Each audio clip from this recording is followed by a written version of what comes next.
mengenal dia, mengenal Allah maksudnya. Berarti kita harus makrifat sebenarnya. Kita harus belajar merapat atau mengenal kepada Allah ya. Sayyidina Ali gerbang ilmu, Rasulullah gudang ilmu. Nah itu, si Sayyidina Ali gerbang ilmu, Rasulullah gudang ilmu. Tempatnya ilmu itu di Rasulullah. Nah itu. Tapi gerbang untuk kita mau memasuki ilmu makrifat ini atau kemakrifatan kepada Allah ini harus melalui Sayyidina Ali. Maka kematian kita itu nanti akan berbeda-beda ya. Orang yang mati dalam syariat akan hancur tubuhnya. Orang yang mati dalam hakikat akan kering tubuhnya. Orang yang mati dalam tarekat akan kering tubuhnya. Orang yang mati dalam hakikat akan berseri-seri, bercahaya-bercahaya tubuhnya. Orang yang mati dalam makrifat sesuai dengan sabda Rasulullah akan menghilang, akan hidup dari dunia sampai di akhirat nanti. Ini kata Rasulullah ya.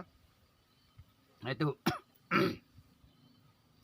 Sayyidina Ali gerbang ilmu, nah, sudah dikatakan gerbangnya ilmu, berarti jalan kita untuk makrifat kepada Allah, yang memberi kita petunjuk untuk makrifat kepada Allah, Sayyidina Ali dan Rasulullah. Maka jangan kita beranggapan bahwa ilmu makrifat ini adalah ilmu bid'ah, ilmu baru. Tidak ada ilmu baru. Jangan kita beranggapan seperti itu. Maka telusuri dulu, pahami dulu, pelajari dulu. Yang sebenarnya ilmu makrifat itu seperti apa gitu. Jangan kita menduga-duga sebelum kita tahu. Jangan kita menduga-duga sebelum kita paham. 4 sahabat ini semua diizinkan loh oleh Rasulullah. Tidak dilarang oleh Rasulullah. Bahkan Rasulullah menganjurkan man arofa nafsahu faqad arofa rabbahu. Ini anjuran Rasulullah. Nah itu yang artinya barang siapa atau siapa saja yang mengenal dirinya, sesungguhnya ia telah dapat mengenal Tuhannya. Berarti kita sudah tahu Allah, kenal Allah. Nah ini. Masa kita mau melawan dengan kata Rasulullah? Berarti kita enggak percaya kepada Rasulullah. Rasulullah sendiri sudah mengatakan dia orang paling dekat kepada Allah. Dia orang paling makrifat kepada Allah. Aku adalah orang yang paling kenal kepada Allah. Berarti Rasulullah mengenal kepada Allah. Kenapa kita sendiri tidak mau belajar mengenal kepada Allah? Mendekat kepada Allah. Merapat kepada Allah. Nah ini yang harus kita pahami ya. Nikmat yang paling penting atau yang paling indah adalah berjumpa dengan Allah. Nah, nikmat yang paling indah itu adalah berjumpa kepada Allah, dengan Allah. Atau makrifat, merapat kepada Allah, dekat kepada Allah sudah. Nikmat yang paling penting, yang paling tinggi itu atau yang paling indah adalah berjumpa dengan Allah. Itulah yang disebut dengan Lailatul Qadar sebenarnya. Nikmat berjumpa dengan Allah. Itulah Lailatul Qadar itu. Yang lebih indah daripada 1000 bulan. Nah itu. Yang lebih indah dari 1000 bulan itu adalah Lailatul Qadar.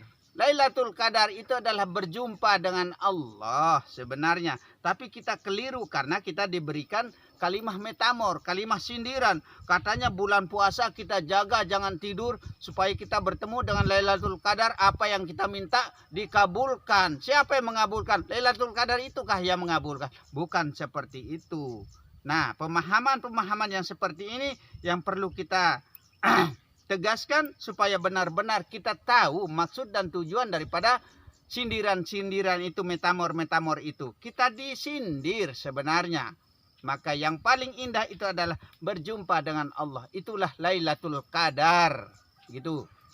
Yang lebih indah daripada 1000 bulan. Nah, dan merapat kepada Allah. Itulah ma'rifatullah. Itulah mengenal orang-orang yang kenal kepada Allah. La yarifullah illallah. Tiada wujud lain selain Allah. Itulah yang terindah. Berarti wujud kita ini wujud Allah. Maka la maujudu ilallah, tiada yang berwujud-wujud di alam ini selain Allah. Nah itu. Tiada pengetahuan selain Allah. Allah yang mengetahui. Nah itu. Allah yang mengetahui semua ini ya. Manusia adalah perbendaharaan zat yang mulia. Ya. Manusia adalah perbendaharaan zat yang mulia. Nah itu. Kenapa dikatakan perbendaharaan zat yang mulia manusia itu? Karena manusia itu paling mulia, diberikan kesempurnaan, diberikan nafsu, diberikan segala-galanya diberikan oleh Allah. Tapi mereka tidak memanfaatkan nikmat yang telah diberikan oleh Allah Subhanahu wa taala, malah dipergunakan untuk menghidupkan roh hewani, maka ia akan bersifat seperti hewan, maka ia akan berkata-kata seperti hewan. Semua kebun binatang diucapkan. Nah itu. Kebun binatang di mana tempatnya ada di lidahnya. Nah inilah, maka jangan kita berkalam hanya mengingat atau menghidupkan roh hewani, maka kita akan bersifat seperti hewan. Di akhirat nanti kita akan dirubah wujud kita oleh Allah Subhanahu wa taala menjadi wujud binatang, bahkan suara kita pun akan berubah dengan suara binatang. Nah, contoh, ingat lagi ya sejarah yang pernah diceritakan oleh kakek saya pada saat dia mati suri itu ya.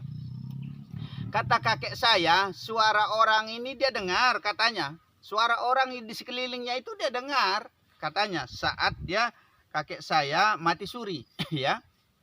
Dia dengar suara orang itu. Tapi katanya suara orang itu tidak ada yang bersuara seperti manusia ini. Dia dengar, kata kakek saya, kata semua orang itu seperti kata binatang. Ada yang bilang beh, ada kayak suara kucing, ada suara kambing, ada suara sapi, ada suara anjing, ada suara babi. Itu kata kakek saya pada saat dia mati suri selama 1 minggu. Ya, saya ingat perkataan kakek saya lagi ini ya, karena menyangkut yang kita bicarakan. Maka jangan sampai kita seperti ini.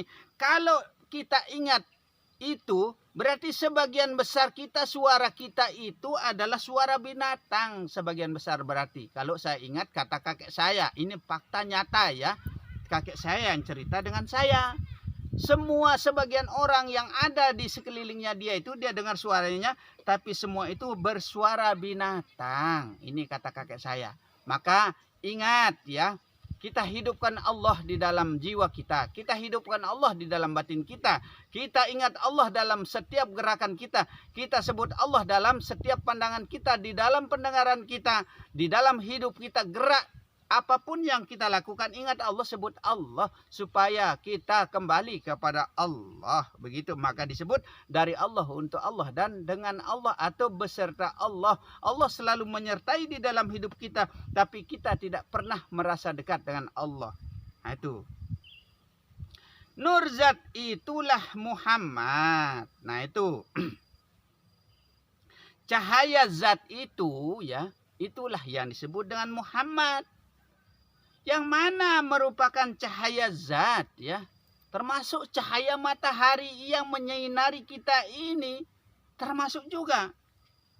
Kalau tanpa ada cahaya matahari, kegelapan kita, gelisah kita.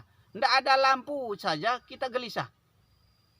Kalau nyala lampu, woi senangnya kita teriak-teriak. Itu sebagai contoh bahwa kita itu adalah nur zat. Maka nur zat itu adalah cahaya sebenarnya. Yaitu cahaya matahari, cahaya bulan, cahaya lampu. Semua yang merupakan cahaya itu adalah cahaya nur yang menerangi hati kita. Sehingga rasa tenang, tentram, ayam dan damai. Kalau tidak ada lampu, bagaimana rasanya? Gelap gulita, kayak kiamat rasanya. Seperti itulah. Maka dikatakan di sini, nur zat itulah Muhammad. Tapi yang lebih besar cahaya itu adalah cahaya hidupmu, cahaya pandanganmu, dan cahaya kalammu itu. Nah itu, karena semua itu berasal dari cahaya, maka kembalikanlah kepada nur, yaitu nur Muhammad. Itu, kita harus kembali kepada nur Muhammad. Nah seperti itulah cara kita. Nah maka kita datanya dari nur, maka kembalilah kepada nur itu. Maka bercahayalah di dalam diri ini. Begitu. Hakikat zatihi ya. Kebenaran zat ada pada kita. Hakikat sifatihi, kebenarannya juga ada pada kita. Nah, hakikat asma'ihi. Asma ini nama ya, kebenaran nama itu maksudnya. Kalau kebenaran sifat itu, Kebenarannya nyawa maksudnya ada pada kita. Kebenarannya asma atau nama ada juga pada kita. Dan kebenaran af'alihi, hakikat af'alihi ada juga. Kebenarannya jasad ini maksudnya ada juga pada kita. Semua itu ada pada kita. Apa arti kita? Sebenarnya kita itu adalah kitab. Maka kitalah kitab yang berjalan dan kitab yang berjalan gitu. Dari zat, sifat, asma dan af'al, atau dari roh, nyawa, hati dan jasad. Tapi ingat, roh itu ada 7 macam. Mungkin tidak perlu saya uraikan lagi karena sudah 2 kali saya jabarkan masalah roh ini. Maka ikutilah semua, pelajarilah semua supaya benar-benar kita paham. Jangan dilompat-lompat, jangan separuhnya ditonton, separuhnya tidak. Akhirnya timbullah pertanyaan, bertanya yang sudah ada dalam penjabaran. Nah itu berarti tidak ditonton semua maksudnya. Kalau mau paham ilmu, ya syaratnya untuk orang marifat kepada Allah harus tahu ilmu, harus paham ilmu semua, baru terbuka hijabnya Allah Subhanahu wa ta'ala. Kalau tidak tahu ilmu, dari mana hijabnya Allah mau terbuka? Maka kalau sudah terbuka hijabnya Allah, insya Allah petunjuk Allah itu akan datang. Seperti itu. Mau dapat petunjuk tapi ilmunya tidak kita tahu. Bagaimana caranya kita mau mendapat petunjuk, ilmunya kita tidak tahu, maka pelajarilah ilmu ini dengan baik. Begitu. Satu kesatuan anggota badan. Kalau disebut satu persatu, kepala namanya, dada, punggung dan kaki, bahkan banyak. Kalau saya sebutkan satu persatu, sudah banyak tempat saya sebutkan semua anggota-anggota yang ada di dalam tubuh ini, termasuk rambut, pelihat, pendengar, banyak seperti itulah contohnya. Maka yang bernama-nama ini asma namanya. Kalau disebut satu persatu belum berbunyi Allah, belum berlapaskan Allah, begitu. Kalau disebut satu persatu gitu, baru bisa berlapaskan Allah. Ingat roh, ingat nyawa, ingat hati dan ingat jasad menjadi satu dari dalam sampai keluar. Itulah yang disebut dengan Allah azali dan Allah tajali. Allah tidak nyata dan menjadi Allah nyata, begitu. Zikir yang sempurna ya, zikir yang sempurna adalah ikuti gerak tubuh. Nah, zikir yang sempurna itu adalah ikuti gerak tubuh. Bagaimana caranya kita ikuti gerak tubuh? Begitu kita bergerak, ingat Allah. Begitu kita sujud, ingat Allah. Begitu kita berdiri tegak dalam sholat, ingat Allah. Sebut Allah di dalam batin gitu. Duduk pun ingat Allah. Begitu juga di luar sholat kita. Apapun yang kita pegang ingat Allah. Apapun yang kita lihat ingat Allah. Apapun yang kita dengar ingat Allah. Apa langkah, jaga ucap langkah intinya. Ucap kita ingat Allah. Langkah kita ingat Allah. Akhirnya bergerak tubuh ini geraknya Allah. Ingat Allah. Berzikirlah ia. Jadilah zikir begitu. Maka gerak tangan, napas dan pandangan mata semua itu ingat disertai Allah. Jika tiada seperti itu, seperti ini, maka sia-sialah hidupmu. Sia-sia hidup kita. Kalau sudah sia-sia, ya sudah. Berarti hidup apa namanya? Hidup binatang toh. Nah itu, maka jangan kita hidupkan hewani, roh hewani. Jangan kita hidupkan setan di dalam diri, maka kita akan jadi manusia kesetanan, begitu. Akhirat adalah Allah. Nah, awal dan akhir itu Allah. Yang awal itu Allah, yang akhir itu Allah. Nah itu, akhir itu adalah akhirat. Akhir itu siapa? Yang akhir juga Allah. Tuh, yang akhir juga Allah. Maka adanya awaludin ma'rifatullah. Itu. Maka adanya awaludin ma'rifatullah. Awal dan akhir itu adalah Allah. Yang awal ada, yang pertama kali ada zat, sifat, asma dan af'al. Nah itu, dari dalam sampai keluar, maka terjadilah sesuatu itu. Maka awal dan akhir itu adalah Allah. Maka datangnya dari Allah, semua itu kembalinya kepada Allah. Maka disebut dengan awaludin ma'rifatullah, tunggul tonggak tunggul agama itu adalah ma'rifatullah. Begitu. Tunggul agama itu ma'rifat itu. Ingatlah Allah pada dirimu. Tuh, kita disuruh ingat Allah pada diri kita. Sesungguhnya Allah akan mengingatmu. Zikrullah jadinya gitu. Karena Allah berkata ya, apabila kamu mengingat aku di dalam batinmu. Kalau kita ingat Allah di dalam batin kita maksudnya ya. Sesungguhnya aku akan mengingatmu di dalam zatku, kata Allah. Kira-kira bagaimana mulianya orang yang selalu diingat di dalam zatnya Allah. Maka kalau kita mau diingat di dalam zatnya Allah, banyak-banyaklah ingat kepada Allah. Begitu. Zikir yang terindah itu adalah ikut gerak tubuh. Itu zikir. Arti zikir itu kan ingat. Nah, maka ingat Allah, sebut Allah begitu. Nyebut le katanya kalau istilah Jawanya ya. Nah, zikir yang terindah itu adalah ikut gerak tubuh, maka kita disuruh sembahyang supaya bergerak kita itu gerak Allah, kehendak kita kehendak Allah, sujud kita sujudnya Allah, ruku kita rukuknya Allah, duduk kita duduknya Allah, iktidal kita iktidalnya Allah, salam kita salamnya Allah. Tapi kita tidak pernah menjawab salamnya iman ya. Imam sholat maksudnya ya. Kalau kita berjamaah contoh ya. Kalau kita berjamaah imam salam, assalamualaikum warahmatullah, tapi tidak pernah kita jawab salamnya.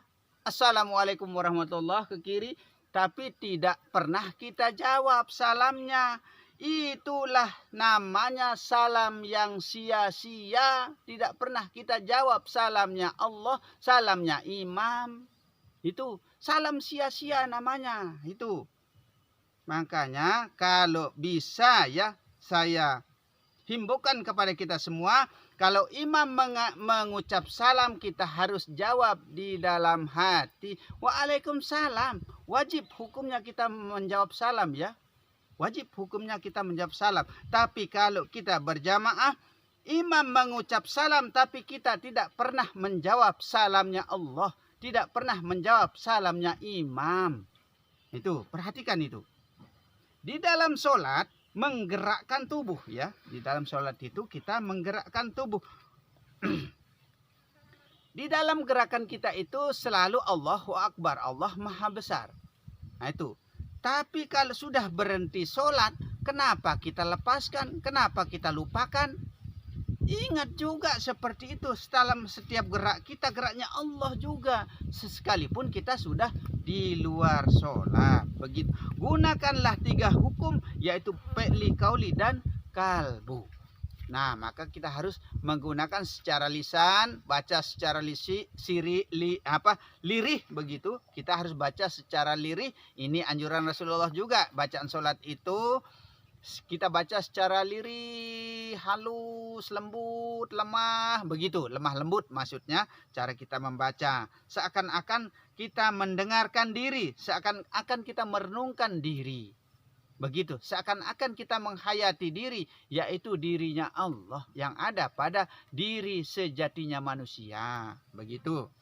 Nah, maka larinya ke sifat 20, contoh ya, sampai kuasa. Kuasanya Allah, iradat kehendaknya Allah, hayat hidupnya Allah, sama pendengarnya Allah, dan kalam pelihat-pelihatnya Allah dan kalam-kalamnya Allah. Itulah ke-7 indera sejatinya manusia yang harus kita bacakan Al-Fatihah satu persatu gitu, supaya ada hidup indera kita yang 7 gitu. Kita harus bacakan Al-Fatihah. Maka orang-orang terdahulu ya tidak pernah dia baca Al-Fatihah kepada syekh ini tidak. Dia membacakan Al-Fatihah kepada indranya sendiri, tapi kita tidak pernah membacakan Al-Fatihah kepada indera kita sendiri, dan tidak pernah kita mengucapkan salam kepada diri sendiri. Bagaimana cara salamnya kita kepada diri sendiri? Salamun qaulam mir rabbir rahmanir rahim. Supaya kita ucapkan salam kepada roh, nyawa, hati, dan jasad kita, dan ucapkan salam kepada zat sifat asma dan af'al yang ada pada diri sendiri. Itu kita bako. Kita bako ya. Kita kekal di dalam Allah. Itu kita harus kekal di dalam Allah. Kita bako, kita kekal di dalam Allah. Nah itu kita bako, kita baca. Baca diri, paham diri, tahu diri, itulah makrifat. Begitu. Kita bako, kita lihat. Lihat diri, kita pandang diri kita dari dalam sampai di luar, lahir dan batin.